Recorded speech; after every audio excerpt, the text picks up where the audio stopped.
João capítulo 1, do verso 1 ao verso 4, o que era desde o princípio, o que temos ouvido, o que temos visto com os nossos próprios olhos, o que contemplamos e as nossas mãos apalparam, com respeito ao verbo da vida. E a vida se manifestou, e nós a temos visto, e dela damos testemunho. E vô-la anunciamos, a vida eterna, a qual estava com o Pai, e nos foi manifestada. O que temos visto e ouvido, anunciamos também a vós outros, para que vós, igualmente, mantenhais comunhão conosco. Ora, nossa comunhão é com o Pai e com seu Filho, Jesus Cristo. Estas coisas, pois, vos escrevemos, para que a nossa alegria seja completa. Pai, nos abençoa, Senhor, que prega especialmente, os que ouvem, de modo que o Senhor seja exaltado e a tua igreja seja edificada, Senhor, em nome de Jesus. Amém e amém. As epístolas, meus irmãos, que costumamos encontrar no Novo Testamento, elas são um gênero literário peculiar do Novo Testamento. Elas são conhecidas também como cartas. E como cartas, elas seguem geralmente a seguinte estrutura. Elas têm uma introdução, elas têm um corpo, onde a doutrina e a questão é tratada, e elas são concluídas, apresentam uma conclusão, onde há orientações finais, saudações, enfim. E ao contrário da segunda e da terceira epístola de João, a primeira não menciona o autor, o destinatário, saudações, bênção, nem o lugar onde foi escrita, o local e destino da carta. Ainda assim, meus irmãos, na ausência desses elementos, é possível tratar este documento como uma carta. E para começar, para a nossa boa compreensão do livro que vamos estudar por um tempo, precisamos questionar o seguinte: quem a escreveu? Quem é o autor? Nós temos o testemunho da tradição, que já nos séculos 2 e 3, atribui ao apóstolo João, o discípulo amado, a autoria do documento. Mas além das evidências externas, nós temos as evidências presentes no próprio documento. Isto é, a carta em si. O estilo, meus irmãos, o conteúdo, o vocabulário, os temas, nos lembram de imediato o quarto evangelho. O evangelho de João. Para citar alguns exemplos para vocês, nós temos temas semelhantes. Como, por exemplo, amor, luz, verdade, testemunho. Nós temos expressões importantes peculiares a João. Filho unigênito. Conselheiro, referindo-se ao Espírito. Além disso, tanto na epístola como no evangelho, há um recurso chamado de contraste. Onde João faz o seguinte: luz e trevas. Morte e vida. Verdade e mentira. Amor e ódio. Então, é seguro afirmar que o autor é João, o discípulo amado, mas para quem João escreveu esse documento? E aqui, juntamente com 1 Pedro, 2 Tiago, deixa eu corrigir aqui, 1 e 2 Pedro, Tiago, Hebreus e Judas. 1 João e as outras duas epístolas fazem parte de um grupo que são chamadas de epístolas gerais. O que é que isso quer dizer, pastor? Basicamente, porque ao contrário de cartas específicas, como 1 Coríntios, Romanos, Gálatas, este documento não foi destinado a uma igreja específica, em uma região específica. Trata-se de um documento com abrangência mais geral. E tanto pelo conteúdo, preste atenção, como pela ausência de citações do Antigo Testamento, é seguro afirmar que João endereçou esse documento ao público gentio. Ou seja, seus leitores muito provavelmente não eram judeus. Em termos de datação da carta, há certa divergência, mas eu adoto a posição de que este documento foi escrito antes da destruição de Jerusalém, em 70 depois de Cristo, por volta da década de 60. Mas o mais importante de tudo, irmãos, é o propósito. Qual é a finalidade do autor inspirado ao escrever esta carta? E aí é uma coisa que você precisa ter em mente ao longo de toda a série expositiva. O Evangelho estava sob ameaça. Uma heresia estava sendo disseminada. Na verdade, uma forma embrionária de heresia chamada gnosticismo, que amadureceu ao longo do século II depois de Cristo, estava começando a despontar na igreja primitiva. Gnosticismo, esse termo difícil, viu, crianças? Preste atenção, ó. Gnosticismo, sabe? Termo estranho. Você provavelmente nunca vai ouvir usar no seu vocabulário, mas vem de gnosis, que é conhecimento. Os gnósticos defendiam que a salvação estava ligada a um conhecimento místico e secreto que era reservado a uma turma de iniciados, aos iluminados. E, especialmente, o gnosticismo alega que tudo que é material é má. Tudo o que pertence ao mundo material e criado é mal. Eu quero que você pense nisso. Essa afirmação traz uma série de problemas para a doutrina da criação, por exemplo.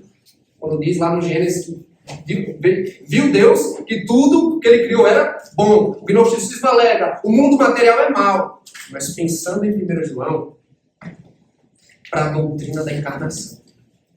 Acompanhe a linha de raciocínio, porque o pensamento gnóstico conduz a uma outra heresia, que é conhecida como docetismo.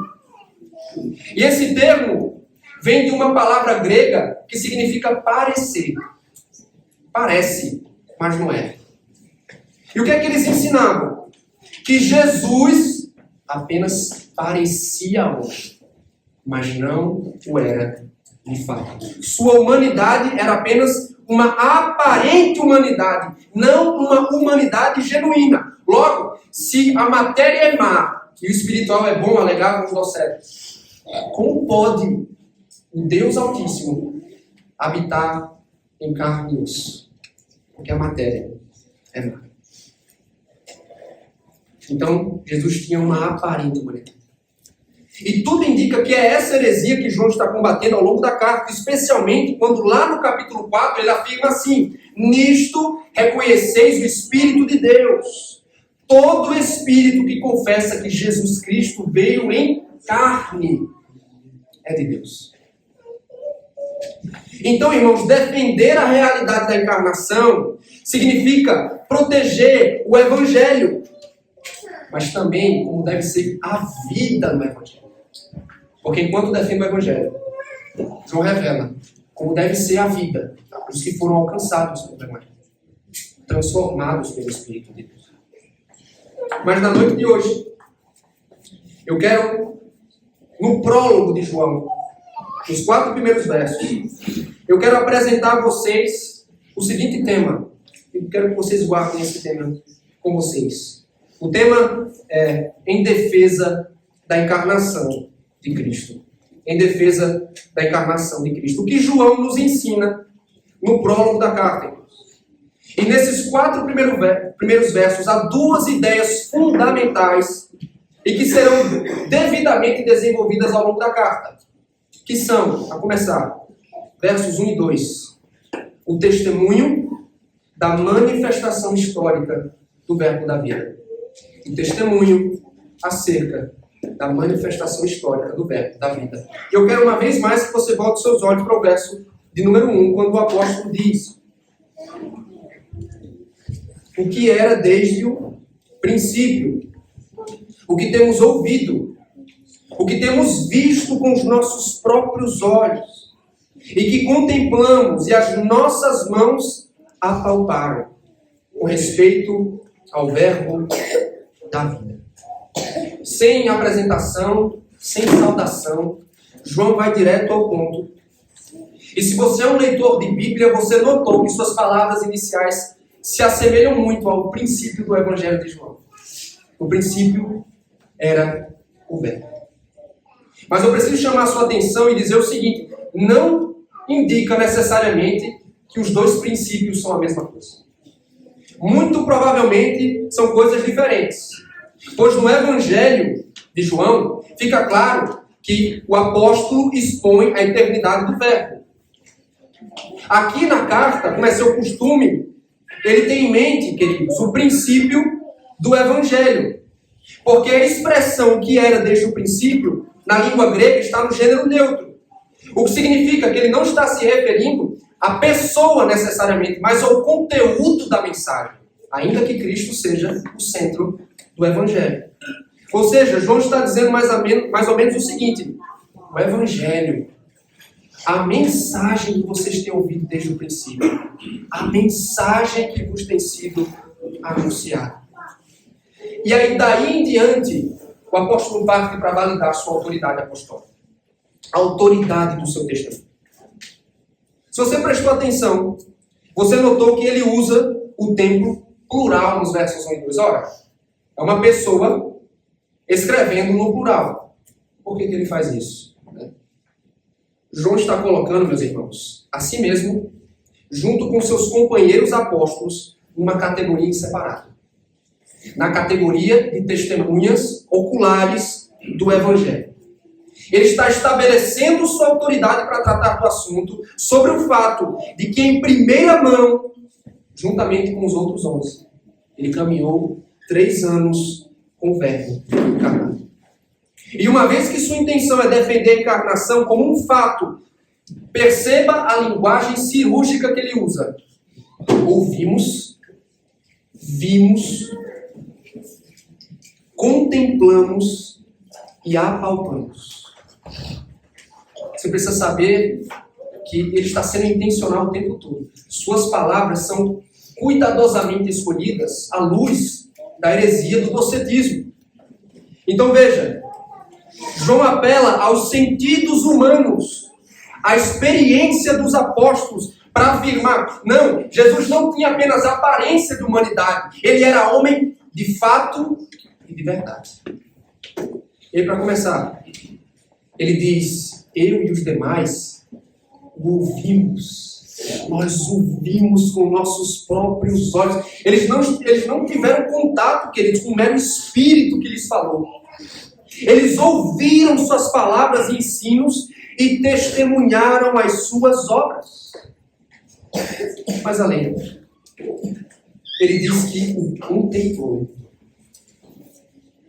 E esse é um termo, irmãos, muito importante, porque o verbo grego usado aqui é o mesmo que ele usa no Evangelho quando ele diz assim, ó, o verbo se fez carne e habitou entre nós e vimos a sua glória. É o mesmo termo. Vimos. Não é só uma olhadela, você entende? É a contemplação da glória, da divindade, da pessoa de Cristo. Ele está dizendo, eu não só vi, eu vi a manifestação da glória. E eu imagino, eu levanto aqui uma hipótese, será que João está se referindo, por exemplo, à transfiguração de Cristo? Conforme registrado em Mateus, e ele diz que o rosto do Senhor resplandeceu como o sol, suas vestes se tornaram brancas como a luz, será? É uma hipótese. E para fechar, João confessa, nós o apalpamos. Nós o tocamos. Crianças, preste atenção, ele está dizendo assim, sabe? Eu vi Jesus, eu ouvi ele falar, eu toquei nele. Eu toquei nele. Só que um detalhe importante, meus irmãos, é que o verbo usado aqui para apalpar é o mesmo que é usado no Evangelho de Lucas, quando o próprio Jesus, depois de ressuscitar, ele diz assim a seus discípulos, ó, por que vocês estão perturbados? Porque sobem dúvidas ao vosso coração? Vede as minhas mãos e os meus pés. Apalpai-me e verificai, porque o Espírito não tem carne nem ossos, como vês que eu tenho. Em outras palavras, queridos, nesta carta, nos fala um homem, e você precisa ter isso em mente. Quem escreveu este documento foi um homem que tanto antes como depois teve contato pessoal com o Senhor Jesus Cristo. E então ele sintetiza o conteúdo da mensagem, ele diz com respeito ao verbo da vida. Então João dá testemunho acerca do verbo encarnado, que é o Criador e o doador da vida, que manifestou-se no tempo e na história para dar vida aos homens. E aí ele então acrescenta no verso 2, olha o texto. E a vida se manifestou, e nós a temos visto, e dela damos testemunho. E vô-la anunciamos a vida eterna, a qual estava com o Pai, e nos foi manifestada. Irmãos, aqui agora, O autor inspirado descreve a encarnação nos seguintes termos: a vida se manifestou. Perceba, João é intencional no uso dos termos, não vida, a vida. A vida. Ele faz isso porque ele está dando ao termo uma conotação pessoal. Quem é a vida, meus irmãos? É Cristo. Cristo é a vida. E no prólogo do Evangelho, o mesmo autor afirma que nele, no verbo, ele diz assim, ó, nele estava a vida. E era a luz dos homens. João está dizendo como Deus, ele possui vida em si mesmo. Como Deus, ele é doador de vida. Mas como homem, como Deus homem, ele personifica a vida. Ele é a vida em pessoa. A vida, diz João aqui no verso 2, foi manifesta no tempo e na história, foi vista e agora ela está sendo anunciada por meio dos apóstolos. Mas veja, mais uma vez atenção aos termos. Que tipo de vida é essa? Vida eterna. Olha o adjetivo que é empregado no termo. Vida eterna. Irmãos, como é que nós devemos entender o termo vida eterna? Nós podemos entender de duas formas. A começar pela natureza do verbo. Ou seja, o verbo é eterno. Ou podemos entendê-lo também como o efeito da obra de Cristo, que é dar vida eterna aos homens. É mais provável se tratar do segundo termo, mas ambos estão interligados. Afinal, na mesma carta, queridos, quando fala sobre Jesus, João o descreve nos seguintes termos. Ele diz assim, ó, estamos no verdadeiro, em seu Filho Jesus Cristo. Aí sobre Jesus ele diz, este é o verdadeiro Deus e a vida eterna.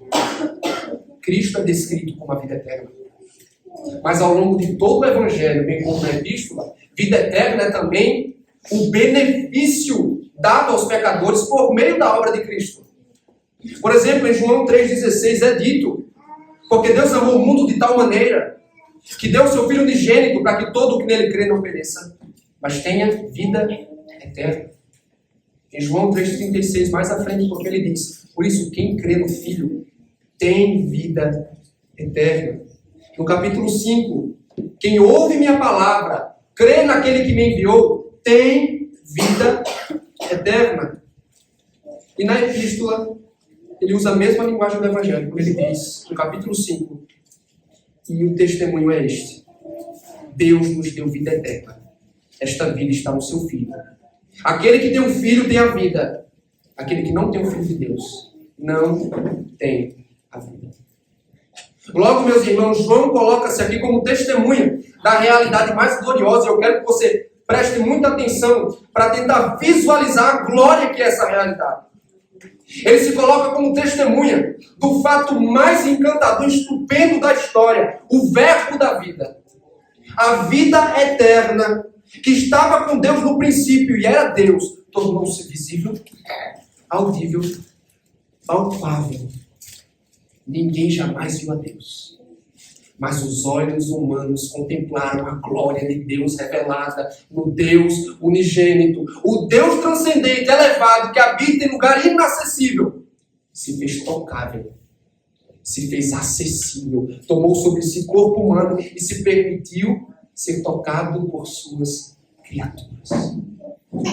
O Verbo, a fonte da vida, que recebeu autoridade para vivificar, entrou no tempo e na história para dar vida aos homens, vida eterna. O que é vida eterna? Não é simplesmente vida sem um tempo de duração ilimitado. Vida eterna é descrita em João como conhecer e gozar a Deus plenamente. Então, o Verbo manifestou-se para que os pecadores em Cristo tivessem comunhão perfeita, unidade, gozo, deleite na união com Deus. Isso se inicia aqui e se estende para a eternidade. Vida eterna.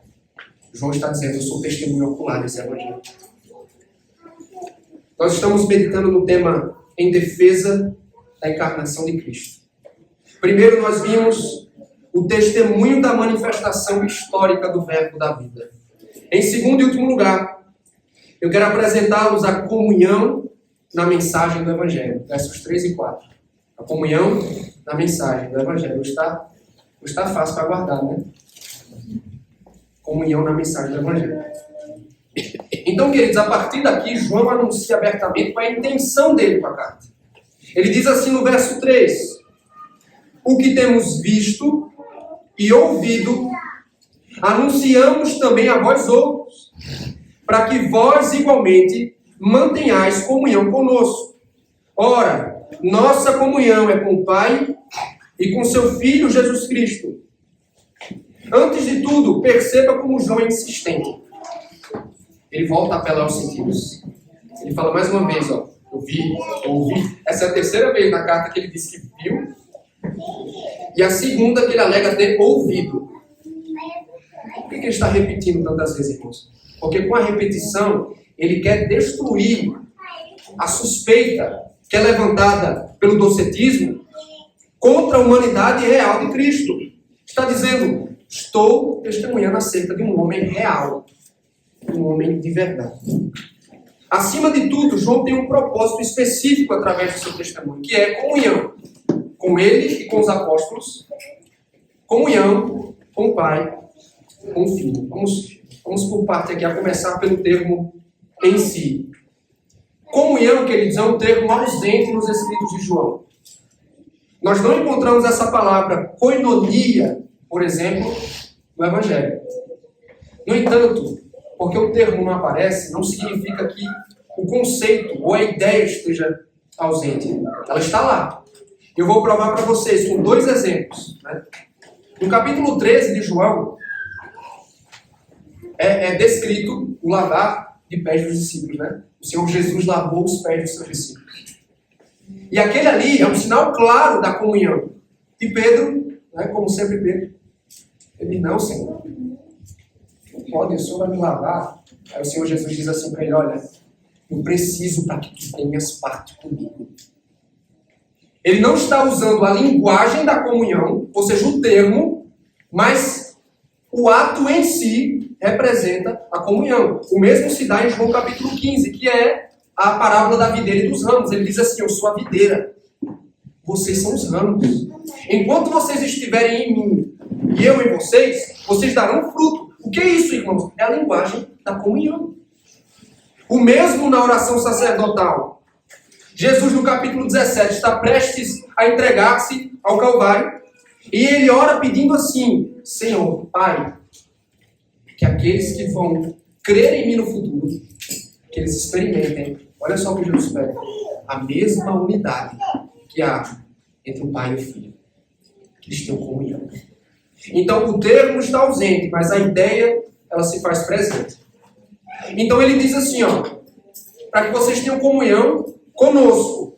Ou seja, comunhão com os apóstolos. O que é que significa ter comunhão com os apóstolos? Significa que a partir daquele momento, eles iam começar a frequentar as casas uns dos outros. Presta atenção, tá? Olha para mim. Não, queridos, comunhão, nesse termo, nesse contexto, significa receber, concordar com o testemunho apostólico acerca de Jesus.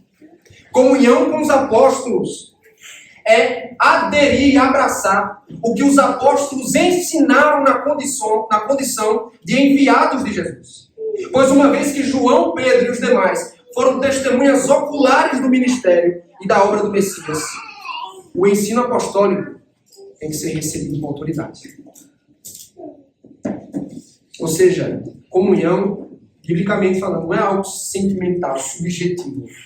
É algo objetivo. É concordância com a revelação objetiva do Evangelho por meio dos apóstolos.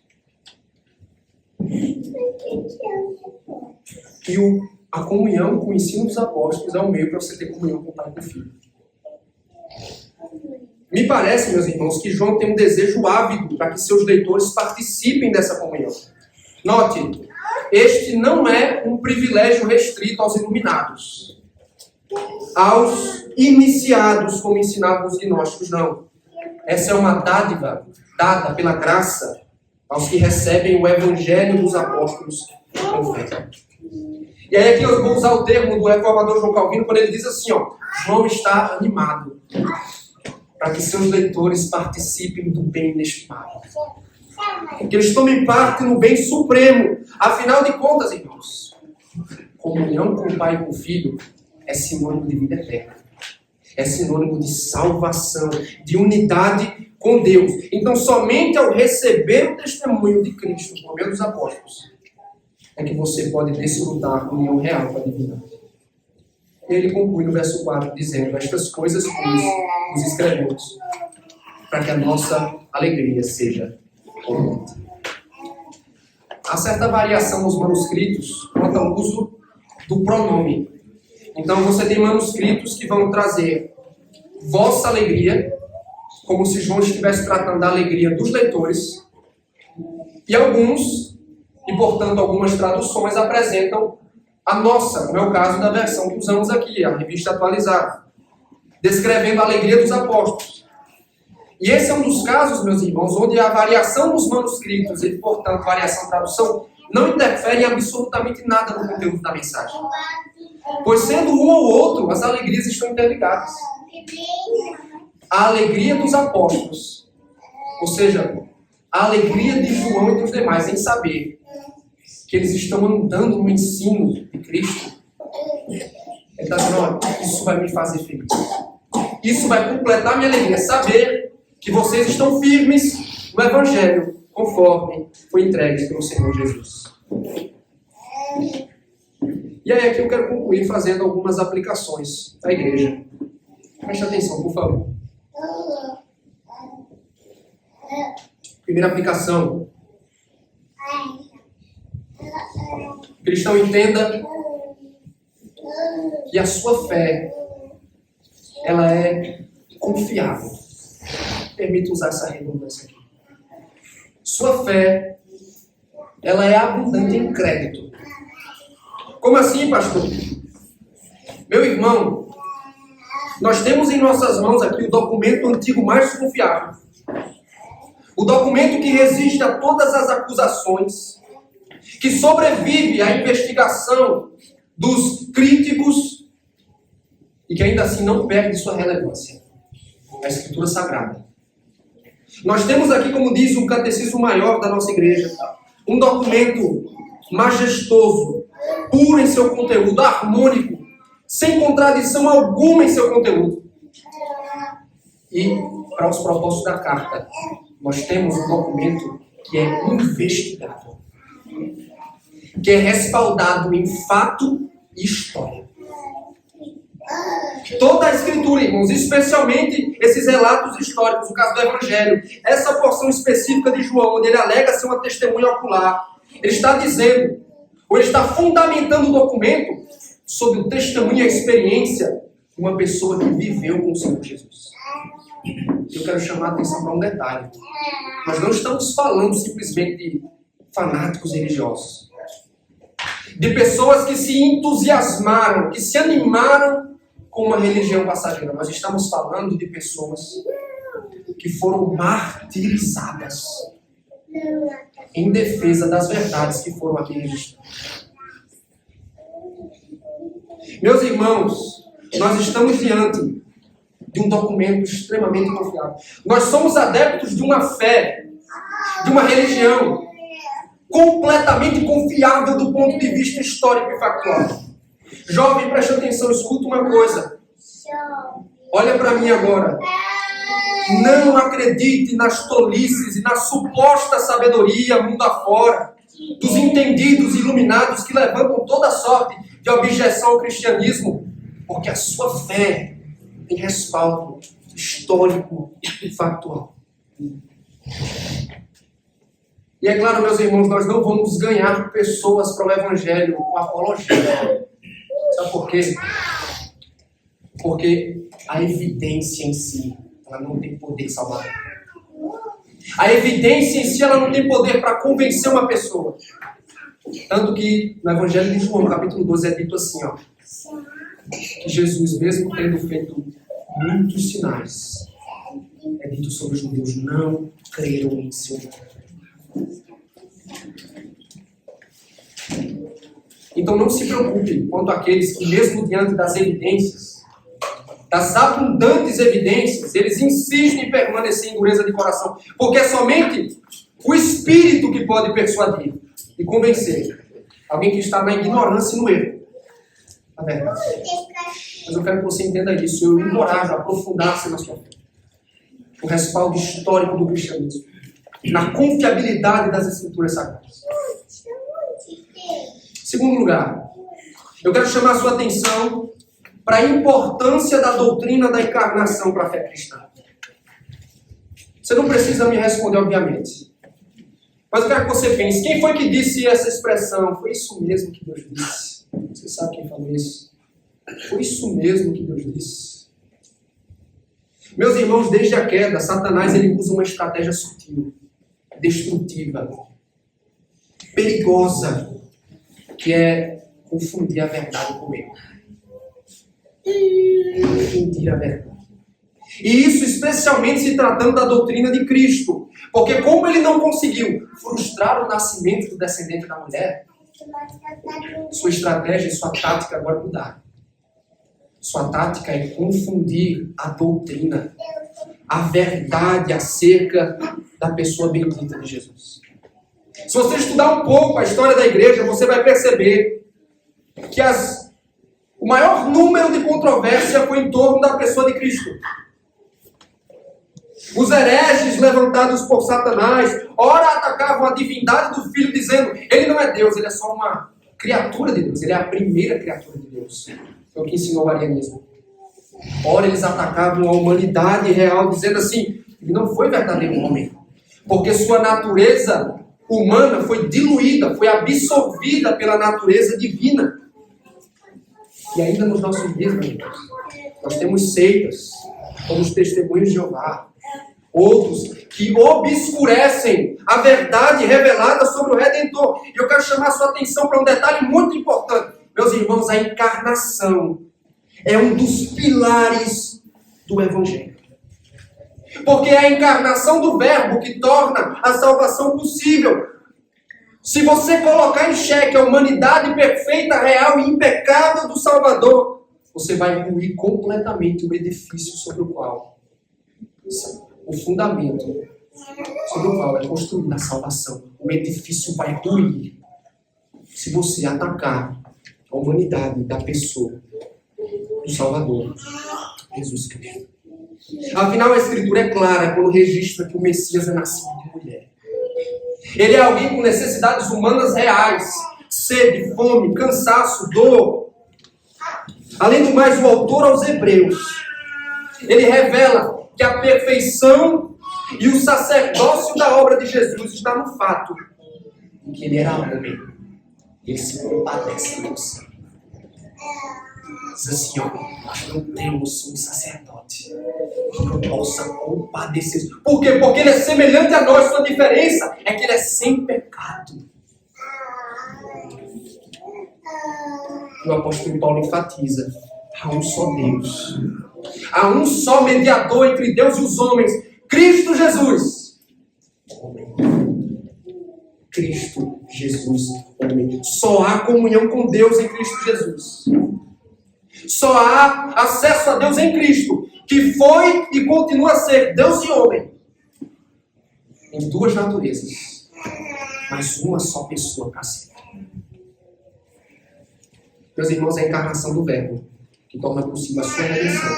É a encarnação do Verbo que torna possível a nossa esperança na ressurreição do último dia. Porque se Cristo não é homem de fato, ele não ressurgiu dentre os mortos, então é vã a tua esperança. Eu quero dizer a você preste atenção, não dê ouvidos, não flerte com nenhum tipo de ensino, com nenhum suposto mestre que lance dúvida sobre a pessoa bendita de Cristo. Que faça você questionar, ter uma pulguinha na orelha sequer sobre a humanidade do Redentor, por exemplo. Porque isso é diabólico, meus irmãos. Isso procede do diabo. É tão diabólico e nocivo como o gnosticismo, como o docetismo.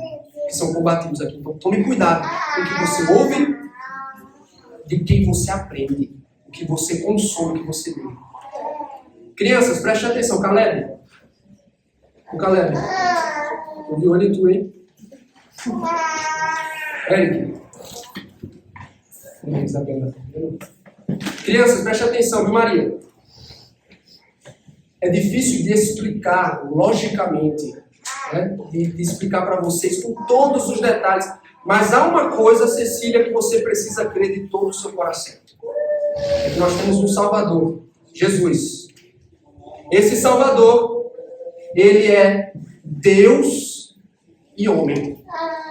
Mas ele não é duas pessoas diferentes. Ele é uma só pessoa. Deus e homem. A gente não pode pensar, Cecília, que ele é só homem. Não podemos pensar, Aurora, que ele é só Deus. E o Davi? Ele é Deus e homem.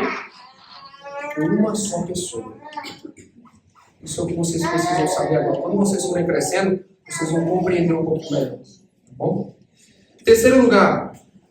O texto nos ensina, queridos, que tipo de comunhão nós devemos buscar. Geralmente, os nossos vínculos são construídos em torno de preferências pessoais. Do tipo, ele gosta do mesmo tipo de música que eu, né? Ele gosta do mesmo tipo de filme, os jogos, ou então torcemos para o mesmo time, né? Se você é flamenguista, você tem mais uma comunhão comigo, além do Evangelho. Trabalhamos na mesma empresa. Mas o fato é, queridos, será que isso é comunhão no sentido bíblico da coisa? Me permita explicar a você o que significa comunhão no sentido bíblico. Comunhão nas Escrituras, segundo João, é crer na mesma verdade. É crer na verdade. E me permita ser mais específico, é receber o ensino dos apóstolos e obedecer. Pois é somente quando nós aceitamos com fé o que foi revelado por Pedro, João e companhia, que foi registrado nas Escrituras, é que nós entramos em comunhão com o povo de Deus e entramos também com o Pai e com o Filho. Esse é o sentido bíblico de comunhão.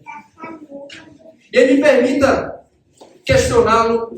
Será que é esse o critério, meus irmãos, que nós usamos para investir nosso tempo com pessoas? Para nos sentar à mesa, para partilhar a vida, é a concordância na verdade? Porque, sinceramente, eu não sei se você concorda comigo, mas me estranha o fato de que muitos crentes têm mais prazer na comunhão com os ímpios do que na comunhão com a família de Deus. A não ser, queridos, ouça bem, a não ser que nossa intenção na comunhão com os ímpios seja trazê-los das trevas para a luz, não há possibilidade real de comunhão, uma vez que não há concordância na verdade. Nós precisamos buscar comunhão em torno do Evangelho, queridos. Nós precisamos de amigos, companheiros que se sentem à mesa, com quem partimos o pão em comunhão, que amem a Cristo, que obedeçam às Escrituras Sagradas. E sabe o que isso pode significar? Isso acontece na igreja, é impressionante. Que alguém que no primeiro momento é estranho e desconhecido se torna mais chegado que um parente de sangue. Porque a comunhão, o corpo e o sangue de Cristo é o vínculo mais poderoso que existe.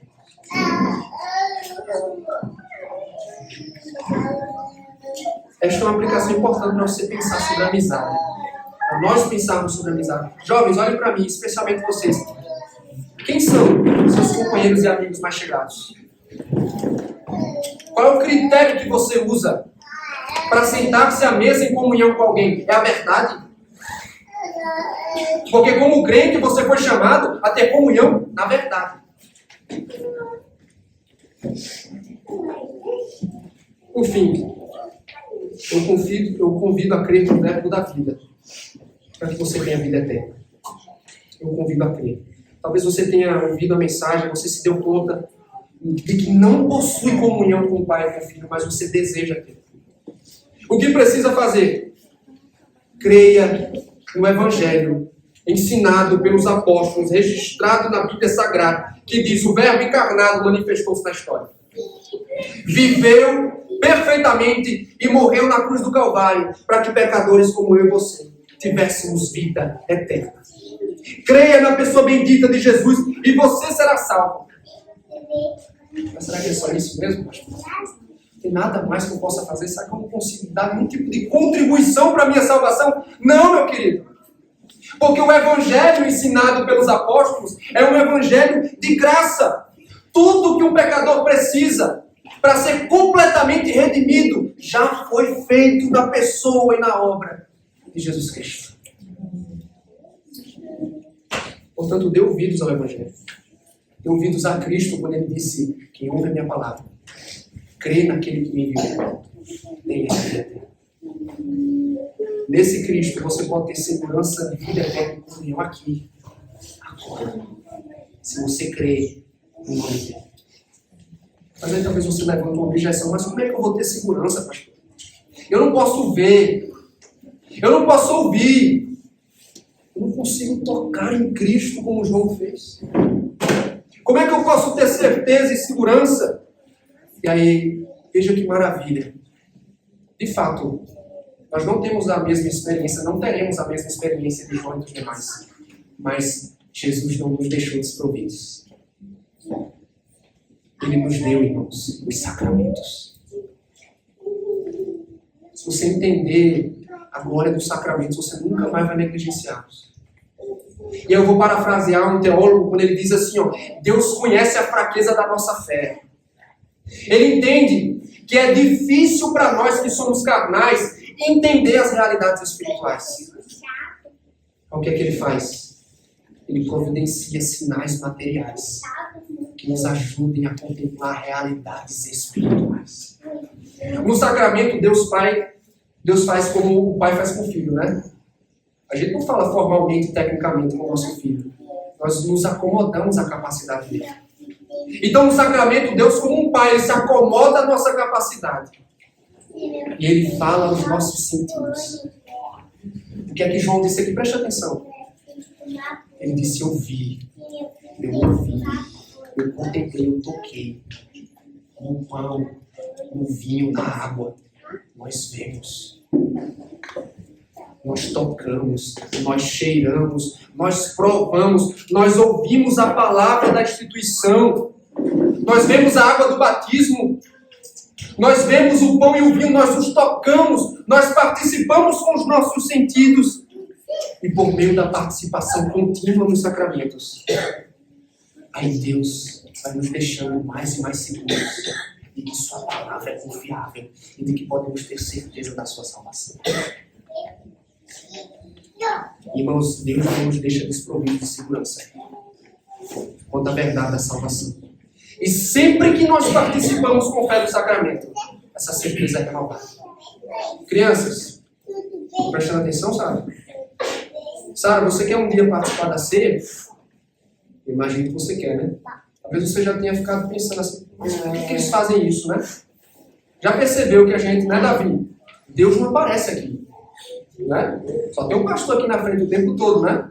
Deus não aparece aqui. Mas isso não significa, Davi, que porque ele não aparece, porque a gente não sente o cheiro dele, porque a gente não toca, não significa que ele não esteja aqui. E não significa, Lívia, que não seja verdade o que ele disse. No pão, um dia, creio em Deus, vocês vão participar. Quando a gente pega, sabe, o pão assim, ó. Quando a gente pega o vinho. Quando nós somos batizados e aquela água às vezes gelada pega na nossa cabeça. Deus está lembrando assim, ó. Tudo o que eu revelei é verdade. Você pode ter certeza de que minha salvação é verdadeira. Nós não podemos ver a Deus, mas Ele providenciou sinais para que a nossa fé não seja enfraquecida. E por fim, eu convido a crer na vida eterna para a sua alegria. Você está tateando em busca de felicidade, meu irmão? Me permita alertá-lo, fora de Cristo, as alegrias que o mundo tem a oferecer são breves, passageiras, superficiais e frustrantes. Mas em Cristo, nós encontramos alegria abundante e permanente. Ele é fonte de água jorrada para a vida eterna. Se você tem sede, beba da fonte e prove da alegria e da comunhão que há no Pai. Amém? Vamos orar nesse momento. Oremos ao Senhor. Senhor Deus, bendito em teu nome, rogamos que esta palavra esteja em nossos corações. Que o Senhor opere salvação entre nós e que o Senhor nos assegure, nós os que já cremos, e que tudo o que o Senhor revelou é verdade e que estamos seguros nas tuas mãos. No nome de Jesus. Amém.